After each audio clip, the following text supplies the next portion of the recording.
مجلسوں کو get together نہ بناؤ، مولا کا واسطہ، مجلس کو مجلس ہی رہنے دو، مجلس کو پکنک پوائنٹ نہ بناؤ، غازی کا واسطہ مجلس کو مجلس رہنے دو۔ تمہارے پاس سیل ہے، اللہ تمہیں محفوظ رکھے، اپنا سیل مجلس کے بعد استعمال کرو، مجلس سے پہلے استعمال کرو۔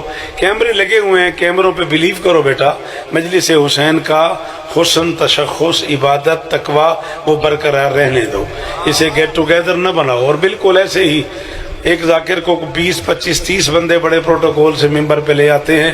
میں ذاکرین سے بھی گزارش کر رہا ہوں، مومنین سے بھی گزارش کر رہا ہوں، پروٹوکول شادیوں پہ ہوتا ہے، جنازوں پہ نہیں ہوتا۔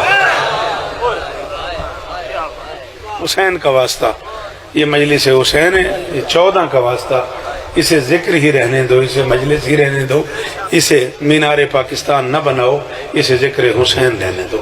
اور تمہیں خود بھی نہیں اندازہ کہ یہاں کون کون آیا ہوتا ہے۔ مہربانی میرا پتر، ناراض ہوئے ہوں میں تو بھی تیری مہربانی، مولا واسطہ رکھنا۔ بات سمجھ آ رہی نہیں آ رہی؟ میں گزارش کر رہا ہوں، زمانے کا خیال یہ ہے کہ عباس وفا کی وجہ سے محترم ہے، ایسا ہے نہیں، ابھی وفا بنی نہیں تھی اور غازی تھا۔ ہاں ہاں، وہ آخری ہاتھ نو سلام ہے میرا، وہ جڑے